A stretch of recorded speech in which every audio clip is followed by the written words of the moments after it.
Análise espacial da vitimização por homicídio e seus condicionantes no estado de Minas Gerais entre 2010 e 2020. Meu nome é Maria Eduarda Barroso e sou aluna do curso de Geografia da modalidade Bacharelado, bolsista BIC da UFJF. O orientador nesse projeto é o Wagner Batella, professor do Departamento de Geociências do Instituto de Ciências Humanas. A introdução. O projeto tem como objetivo analisar as tendências espaciais da ocorrência de homicídios, além de analisar os condicionantes espaciais, como apontado na bibliografia. Alguns conceitos aqui são importantes para a gente iniciar essa discussão. O primeiro deles é a violência, que é um dos temas mais discutidos da atualidade. Trata-se de um fenômeno complexo e multifacetado que mobiliza esforços de diversas frentes, formais e informais, na busca de soluções e medidas mitigadoras. E a geografia se apropria dessa discussão numa subdisciplina conhecida como geografia do crime, sendo a espacialidade da violência o principal ponto de interseção dessas discussões. O crime, a definição mais jurídica possível seria que o crime é toda ação ou omissão típica, antijurídica e culpável. Mas existem algumas questões a serem mencionadas sobre ele. Ele é interiorizado, a maioria das pessoas tem noção do que é crime e consegue imaginar um. Todo crime, cada crime é único, é específico. E existe uma discussão também sobre legalidade e legitimidade, até porque nem tudo que é legal é legítimo. E, de acordo com o Código Penal brasileiro, estão tipificados 11 tipos de crime. A metodologia aqui ela foi desmembrada em 5 partes para ficar o mais visível possível.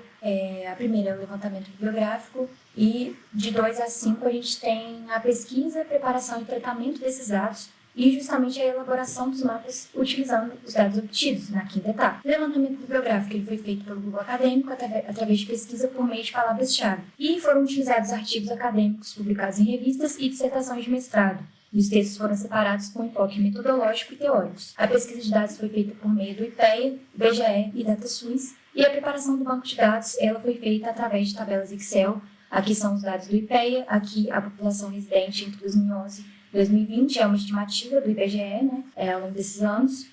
E eles são separados finalmente em tabelas Excel que são organizadas e sistematizadas de maneira específica para colocar em softwares de geoprocessamento. E no caso, na primeira coluna a gente tem o código do município, nome, população, a taxa em números absolutos de homicídios notificados e a taxa final, calculada justamente por essa equação que está no topo da página, que você calcula você pega a taxa de homicídios absolutos, divide pela população residente e multiplica por 100 mil. Por que por 100 mil? Para a gente encontrar qual seria a taxa em 100 mil habitantes. Alguns mapas preliminares foram encontrados, colocando essas tabelas de Excel nos softwares de geoprocessamento, utilizando os shapes de Minas Gerais.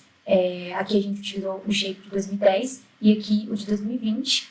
E foram organizados em 5 classes, justamente para ficar mais fácil o entendimento, para ficar mais visível para todo mundo também, porque quanto mais classes, mais difícil seria de identificar os padrões. E é possível perceber que no norte de Minas, naturalmente, existem as taxas mais elevadas. E no mapa de 2020, essa tendência continua, apesar de aparecerem mais para o sudeste de Minas e algumas cidades menores, no sul de Minas também, estarem com as taxas mais elevadas. Como conclusão, gostaria de passar por algumas dessas questões, justamente a dos dados e notificação, justamente porque o tratamento desses dados ele precisa ser feito com muita atenção.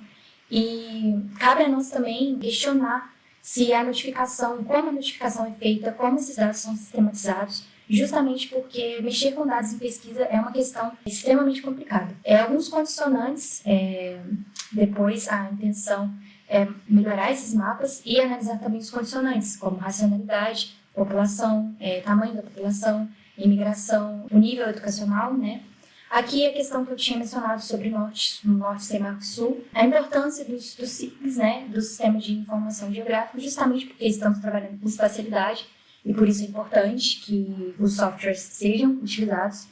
E a complexidade desse fenômeno é um fenômeno extremamente complexo e ele precisa ser analisado de diversas frentes, justamente por ser um fenômeno multifacetado. E aqui as cidades e metropolização, justamente porque ao longo dos anos a metropolização aumentou, as cidades cresceram e a equação básica, o cálculo básico seria de que quanto mais cidades, quanto mais pessoas morando nas cidades, mais criminalidade, mais homicídios, e esses dois fatores estão intimamente ligados. Alguns desdobramentos da pesquisa. Seria possível depois fazer uma análise entre 2020 e 2023, que seria o período ali considerado pandemia, e analisar a situação da mulher durante esse período e como essa notificação foi feita. justamente por eu ter mencionado que é uma questão que deve ser lembrada, como a notificação é feita.